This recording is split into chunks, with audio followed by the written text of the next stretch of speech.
yàlla naka def yow foo joxee mbaa def la suma tool balaa wari woon man de man faa tëhi man yaa ngi toog di daa dégg son man faa tëhi di man suma tool bi fa booy baaxatul xanaa doo dee use engrais fertilizer man loolu yow bu wuti ko foofu faa tëhi dem ca dépôt ba dafa wuti fa sori gis nga mbayum léegi boo amul fertilizer du baax de engrais kenn jëndeetu ko ci def boo ko jëlee ci dépôt foo koy amee kay yaa ngi doog a ñëw xam nga Reliance banque bi ñuy wax Reliance faa koy dégg waaw kay gis nga boo demee Reliance ci boppam foofu ngay fayee saako yi nga bëgg nu mu toll nga fay ba pare ñu jox la sa receipt gis nga receipt boobu ñu lay jox moom ngay yóbbu nag ca dépôt ba kon fu ne ko dem ci dépôt ba te yóbbu la kay doo ko am déedéet fu ne su ma jógoon su ma xaalis dem ci dépôt ba dama am déedéet doo am foog nga dem Reliance fay ba pare waaw soo ko dem nag ak sa receipt ca dépôt ba waa Gambia Granite Corporation lii la ñu wax yow fi ne fa nga jëm ni la waaw fa laay dem ni kon kay ni jàmm jox la nga jëndaaleel ma ay yow ma de fi di saako doon yàgg te dama ko xam maa la ko wax de boo xàggee jëndaaleel ma mbokk yi nii lañ ko bëggee waa Gambia Granite Corporation ñu ne saako engrais $700 dong lay jar muy juróom-ñaar téeméeri dalasi rek yomb na lool daw leen Reliance bu leen gën a jege si PMS tam dañuy jaay comme ni ko Reliance di jaayee boo fa demee dinañ la jaay te engrais bii pour réew mi kese la bëgguñ mu génn réew mi.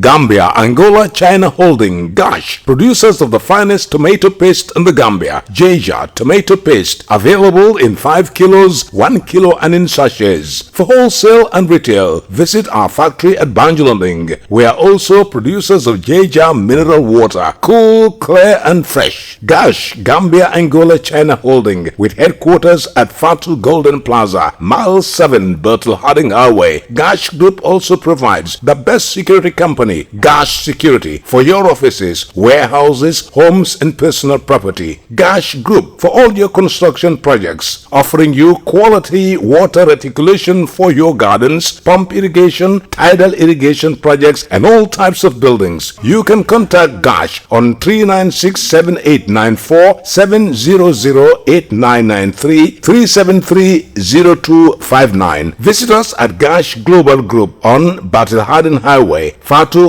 Golden Plaza. Our website www.gashglobal.com. Gambia, Angola, China Holding, GASH.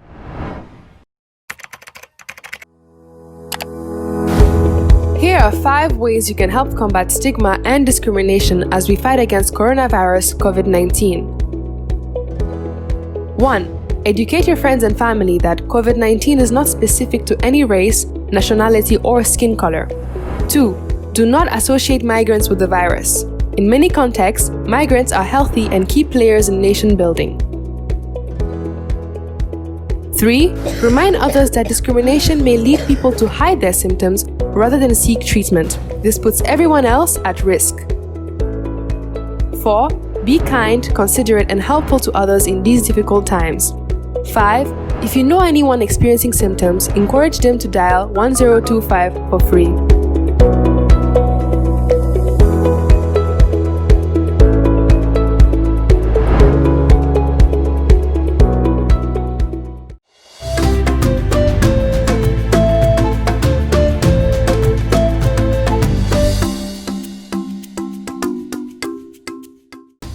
It's so welcome here in our studio in Serekunda. This is Star TV News with me, MAIMUNA FADERA. In the headlines tonight, the local government bill 2020 sets for third reading. The U.S. commends the Gambia's fiscal transparency progress. A vendor at the Sandika market claims that they lack a toilet at the market. Gambians worried about the exorbitant cost of rams amid the Toba scheme. And the international scene, South Africa reimposes lockdown amid soaring COVID-19 cases. Qatar blockades ICJ due to the rule on airspace rights dispute. War crimes prosecutors question Kosovo leader Tassi in The Hague. Well, those were the headlines, and now the news in details.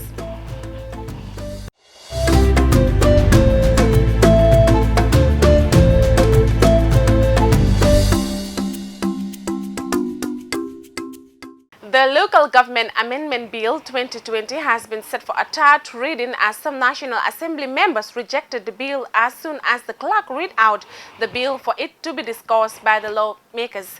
Our reporter Modo Elbaji was at the National Assembly and he now reports.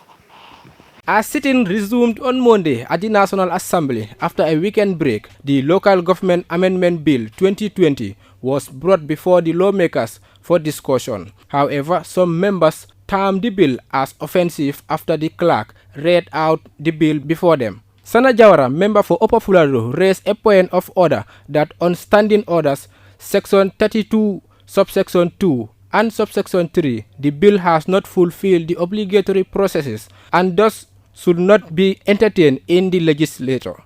He said the bill did not fulfill the requirements of publication on media outlets and that it did not contain a clause to saving rights of associations, persons and corporate bodies, as stipulated in Section 63, Subsection 3.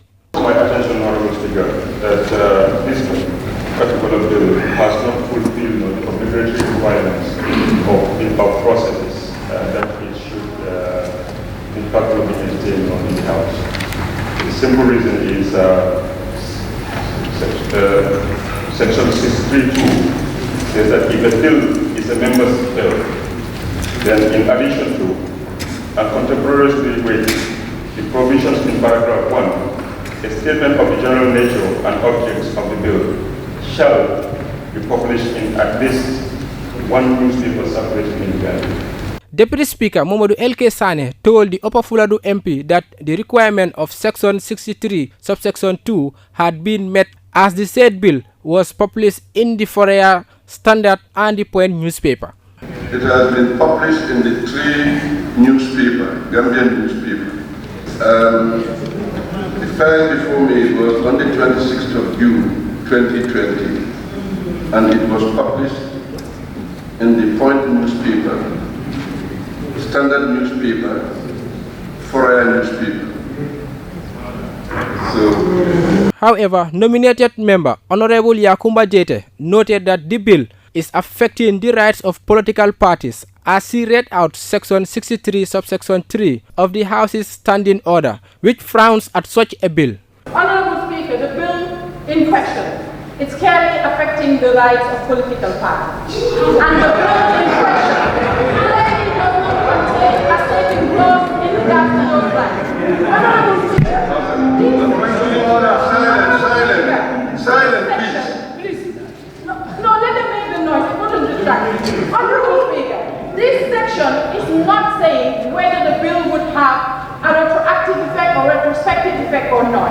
It says if the bill shall affect or is likely to affect or intended to affect, it shall. It's a mandatory. It shall contain. It does not matter whether the bill will have a retroactive effect or retrospective effect. There must be a savings clause in the bill. This is a matter of reading and a matter of interpretation, and this is my interpretation as it stands.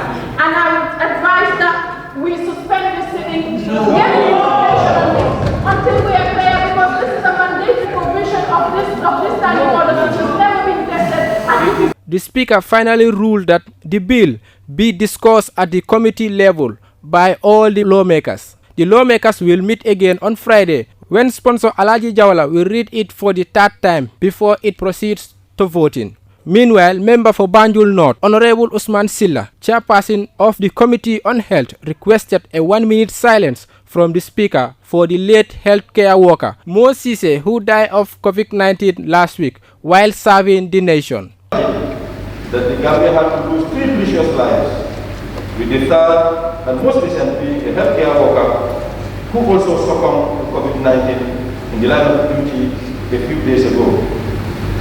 Honorable Speaker, as a sign of respect and recognition for his service to people as a healthcare worker, I would request on behalf of our Select Committee on Health that you invite the National Assembly members to observe 1 minute of silence in honor of this fallen hero, the late Mausisi.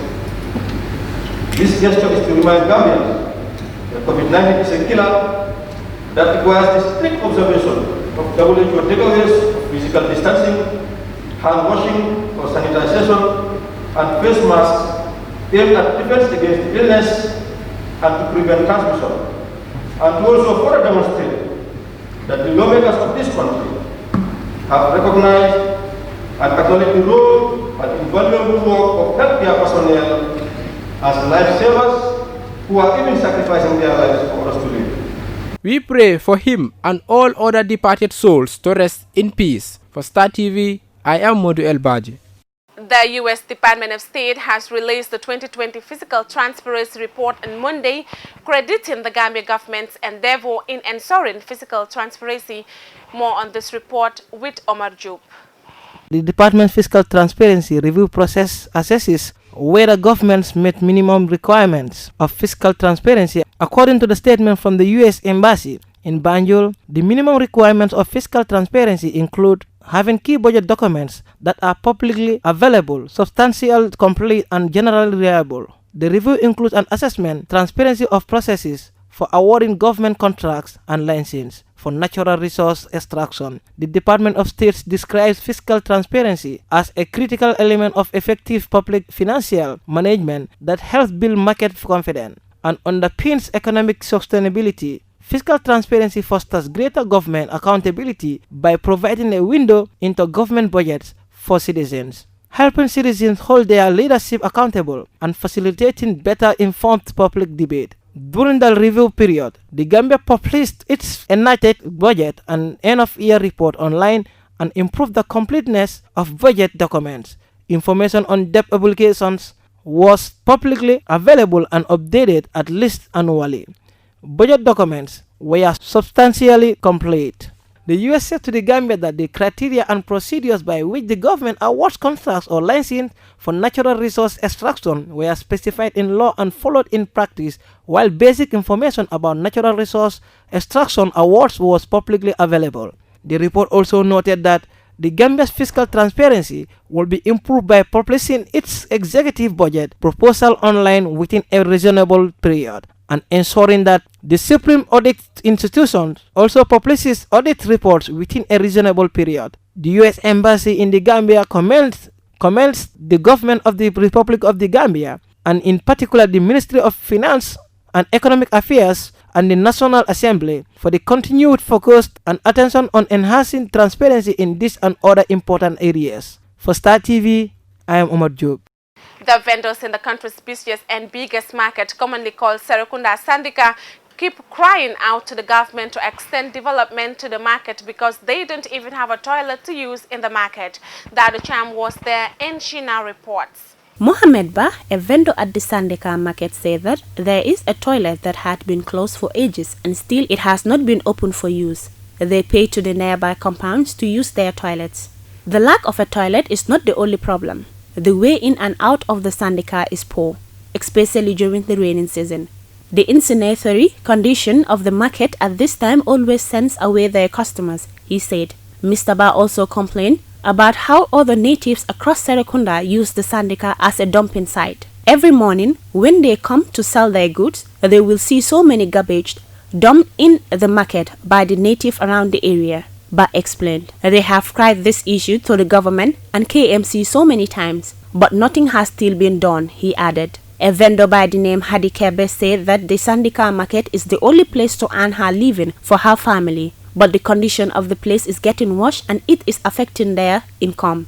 She added that the condition of the place is not healthy at all, but they don't have a choice because it is the only place they can sell out their goods to put food on the table of their families. But they don't have a choice because it is the only place they can sell out their goods to put food on the tables of their families. Keba declared that many promises have been made by authorities responsible, but they still have not extended any form of development to the place.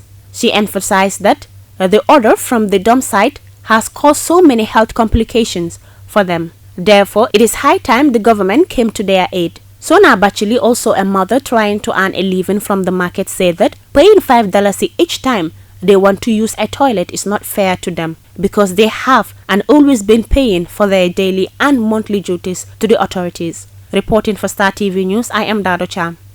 As the Tobaski is fast approaching, the ram dealers at the Abuko Abattoir express the difficulties they encounter in this pandemic with regard to the cost of rams, which are from $35,000 to $150,000. Our Sane was on the ground, but Dada Cham reports.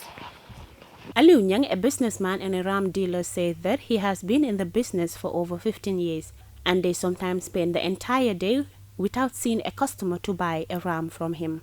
Nyang also said that they face so many difficulties while bringing rams into the Gambia because the officers at the border charge them a huge amount of money, sometimes up to $3,000 before they could enter into the country. He further said that the price of ram at this period is very expensive, but he wants the customers to know that it is not the best choice for them, but it is happening due to the COVID-19 pandemic.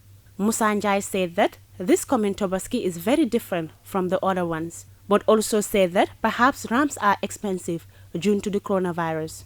That has hindered all businesses.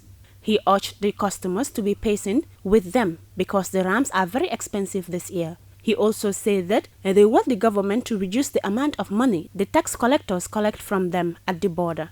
Aaron Nanyang said that he is urging the government to open the border for them in order to make importation of rams easier for them. He further said that they are facing so many challenges this year regarding the price of rams. He emphasized that this year there are many rams for sale, but the price is very expensive and this affects them in the sense that when the price is high, they have less customers. Modu, a ram buyer, said that this time things are very hard because for the past 2 years, they could not get good ram for less than $10,000. He added that when he went to Abuko, he could not even get a ram for $5,000. But he hopes that this changes as time goes on. Reporting for Star TV News, I am Dado Cham. Those were the local stories. We will be back with the international news after the short break. Please stay tuned. Marom ni nang kuol fo jaxalo wota bay ngi ko ko jande ak girem na fi fo be fela be fada fi fo be fada mal be kel nyami jang ha ni nga jam bando ni bare ni nay fele do ko bala de inu mbara awra ni mbara ni ko do buga nyamoti ha mo janti kay ndungi be do ko bala jang ko mbe do ko walal de bar fenkil nañ jaxal jang nga fem fi jabu ka bete nga fem fi jabu ka bete nga fem fi yang ko jaxal dafa mal be kel nyaati de ne jambando soto angare nyeng ne o soto yake jang ila soto fengo fam be yiru wala je jambando ha wato alhamdulillah sa jambando mo so la nyaadi le sañi moli abla le kata fan kata depo nyinto hani ni futata je depo to sañi buka wafi de ka kodo ta mo bulu ka boto dila wo bo sañi wo botale sañi mimbe kering wolem nyinti ko reliance ibita wolto ye kodo jo ne kodo jo reliance ka risitol dia ba risito nyinga ku matal de wori sito nyi ni adila ika wole samba depo nyintu ne risito di yela jambando soto ko mi ngi yekuma fu nyami ngamoyle nim fana bodo jang ko tanke mbira jambando sanna GGC wole Gambia Groundnut Corporation wolle be mararen nyi jambando la kola andu ila nyi jang ngalo ne nyi jambando ni yake jang ifam ba fa la nyela tumondo bar be jambando xel fana ngaji be nim bodo ya mbita wolto mbita sekro direct nim tara je rek be jambando sanna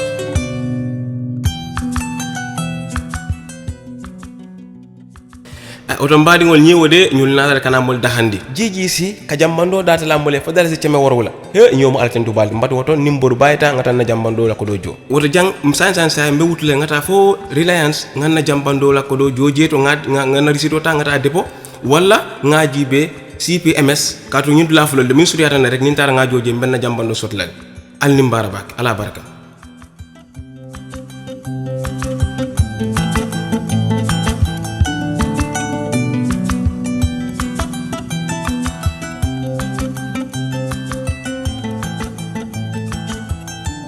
Hey, alhamdulillah ñomu alatan du bal moro ñina metu abde no sanal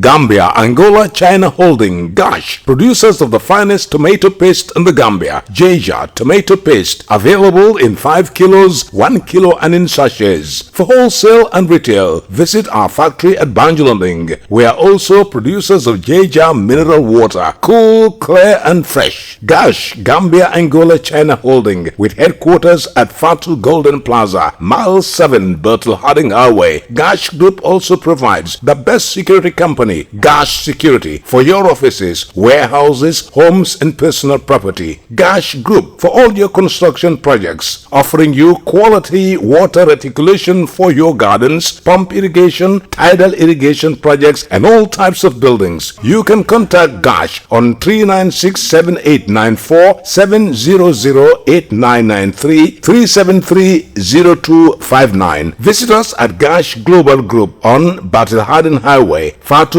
Golden Plaza. Our website www.gashglobal.com. Gambia, Angola, China Holding, GASH. onon gambinaɓe mbimi joni kala ko fate fannu télévision ɗo e nder leydi ndi oɗon wawi hebde ɗum no jiɗiɗon ni weltare e DTT décoda kesso pulmo escaf addani won de téléji gondi ɗo e nder leydi ndi ko wayno GRTS, QTV, Star TV, Paradise TV e MTA. ɗiɗo téléji foof goni koye décoda goto te on jobata hen haydara. mbimi minen escaf min kaɗani toon tan 100 e bus sappo lewru foof jobata keɓa caneluji 60 gondi caggal leydi ko wayno football leagues, kibaruji, African movies, telenovela, cartoons e goɗɗi. Décoda men o no weeɓi ha no fewi. ujunaji 250 tan jobata bandiraɓe. kala caɗele de keɓɗon ko minen garata min fewnano on ha moƴƴa te min kokkon lewru mo ganduɗa on jobata kadi kono so on lewru yewti mon kumiso yobde 100 e bus sappo lewru foof. oɗon mbawi hebde décoda men di to Escaf Gambia, Hendon Court building to Dream Park Sénégambia wonno, walla kadi oɗon mbawi noddude men e 4461 060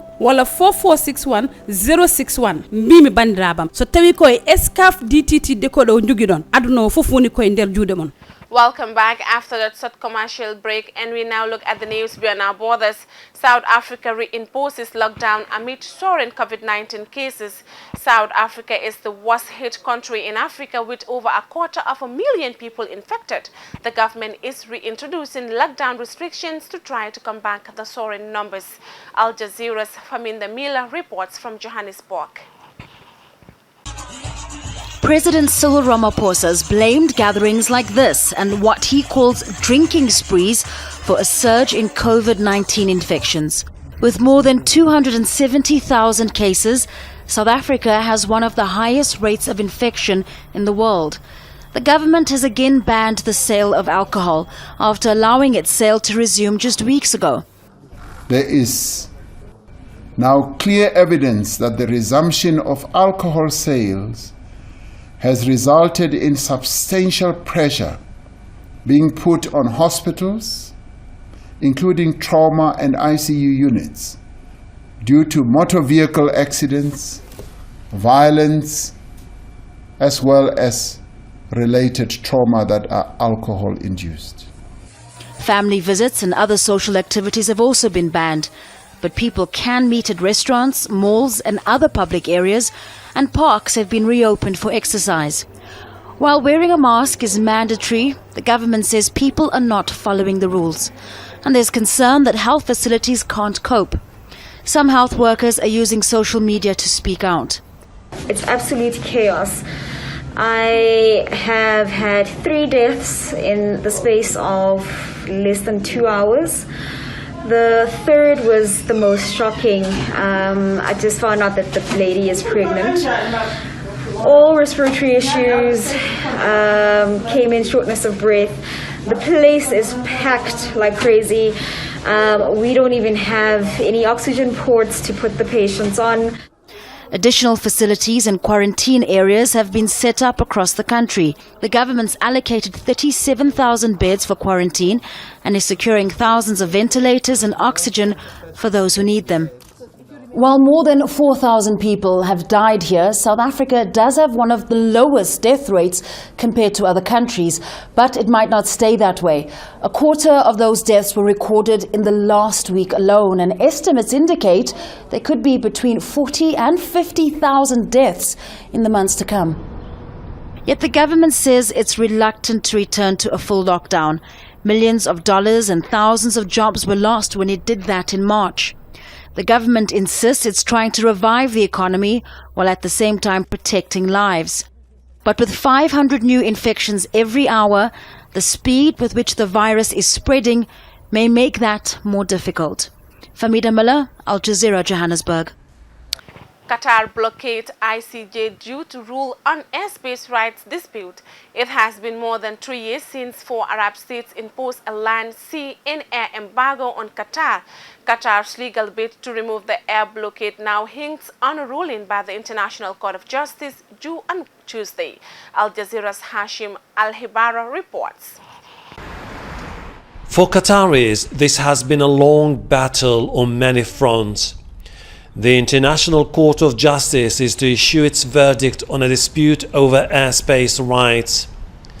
It began in June 2017 when Saudi Arabia, UAE, Bahrain and Egypt severed ties with Qatar and imposed a land, sea and air blockade.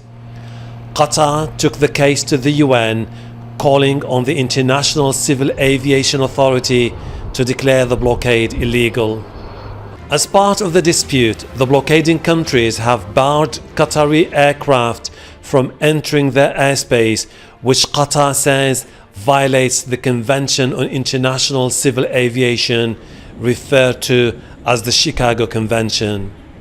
The blockading countries challenged the Qatari move, saying the UN agency doesn't have jurisdiction to handle the case.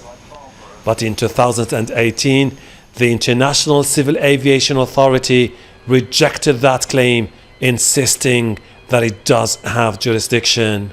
It's a milestone, but we are not there yet in terms of for Qatar's progress, because while Qatar will move a step closer into regaining airspace access that they, like the rest of the world, are entitled to fly over, actually ICAO have never dealt with anything quite like this in over their 70 years of existence.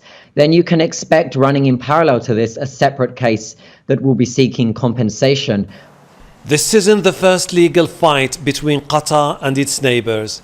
In 2018, the Qatari government took legal action against the UAE at the Hague-based court, accusing it of a series of measures targeting Qatari nationals. Those measures broke up families, denied Qatari students access to universities and medical facilities in the UAE. The court ordered the UAE to allow families to be reunited and Qatari students to be given the chance to complete their education in the Emirates. I think that's sort of part of the strategy that that Qatar has used, and it's a very sensible strategy to adopt. Is that you need to have a solid legal basis for saying that the blockade was unlawful, and the consequences of the blockade results in legitimate legal action being taken. International efforts to mend fences between Qatar and the blockading countries have so far failed, and the international community has long been concerned that the blockade of Qatar has undermined stability in the region. Hashim Al-Barra, Al Jazeera. War crimes prosecutors question Kosovo leader Taci in The Hague. Kosovo's President Hashim Taci has been questioned for war crimes by war crimes prosecutors in The Hague. Taci is facing a 10-point indictment of serious crimes, including murder, torture and disappearances committed during Kosovo's fight for independence in the late 1990s. He has announced that he will resign as president if the prosecutors decide that he should go on trial. Al Jazeera's Step Vassen reports from The Hague in the Netherlands. Kosovo's president is at The Hague to face questions about his suspected role in the killings that took place during the conflict in the late 1990s. A special prosecutor has filed a 10-count indictment accusing Hashim Taci, Vice President Kadri Veseli and others of crimes against humanity and war crimes. Prosecutors say Taci, Veseli and others are criminally responsible for the murders of nearly 100 people, some of whom were their political opponents. The crimes include enforced disappearances, persecution and torture, carried out during Kosovo's War of Independence against Serbia between 1998 and 1999. They've also accused Taci and Veseli of a campaign to obstruct and undermine their investigation. Well, Hashem Taci says he has complied with the prosecutor's request for the interview because he believes in dialogue and good relations with all nations. I am ready to face the new challenge and succeed for my son, my family, my people, and my country. Nobody can rewrite the history. This is a price for freedom. Let's get the latest with Step Vasin, who's at The Hague for us. So, Step, Taci has appeared in court. Any word on the outcome of his questioning by the Special International Prosecutor? Well, as you said, he's facing a long list of accusations, and he's now been under questioning for nearly 5 hours here in the special court, specially set up for these war crimes committed during the independence war in Kosovo. And before he went in, he did have that statement in which he also said that this is a price that he is paying for peace, and that he's very proud of his country, of Kosovo. And he earlier on Sunday also again pleaded that he is innocent, that this was a just and fair war, that there were no crimes against international law. But he is ready to face all this questioning. There were some supporters here from the KLA, the former Kosovo Liberation Army, here to support him with banners and everything. The court also said that Taci, although he is showing so much willingness to help with this judicial process, the court says that he was actually obstructing the court and its proceedings, and that's why the indictment has come out. Before October, a pre-trial judge now has to decide if the charges will go on and a real trial will happen, and Taci has already said that if that happens, that he will resign as the president of Kosovo. Thank you for that, Step Vasin at The Hague for us. Well, let's talk some more about this now to Bodo Weber, who's a senior associate at the Democratization Policy Council, and is via Skype from Berlin. Thank you so much for being with us. The accusations against Taci, as we heard, relate to Kosovo's independence war against Serbia. What do you think are the chances that the case will go to trial? Is there a strong case against Taci? Well, actually, the indictment still remains until the judge decides on whether to open a case secret. So we don't really know in detail what's in the case. But I mean, this case has been pending for years and even decades. So there is a strong case for assuming that the very decision that the prosecutors went with the indictment to the court, that they really have a strong case for trying Mr. Taci. The allegations being looked at include ones that the Kosovo Liberation Army, which was fighting for independence, committed war crimes. Just remind us of what happened during the war and what international laws were violated by the Kosovo Liberation Army led by Taci. Well, you might remember that for a decade in the 1990s, Kosovo Albanians in the violent ethnic breakup of Yugoslavia were the victim of the Milosevic regime. There was one decade of a de facto anti-Albanian apartheid regime of Serbia over Kosovo that poked first peaceful resistance, that as it became more unsustainable, turned into a violent resistance led by the KLA. And there are serious indictments that could not, or serious indications that were not successful to be tried because of various problems, both at the UN War Crimes Tribunal and not in Kosovo by the EU Rule of Law Mission, ULEX, that in the context of that war, of course, systematic ethnic cleansing had been applied by the Serbian side, and Serbian President Milosevic indicted for this in The Hague, that there have been also crimes committed in Kosovo on the Albanian sides against Kosovo Serb minority, and partly also crimes, political crimes, killings of political opponents among Kosovo Albanians. So the crimes are being committed by the various actors. The indictment against Taci came as EU-sponsored talks between Kosovo and Serbia restarted in Brussels at the weekend. What impact do you think this indictment could have on the talks?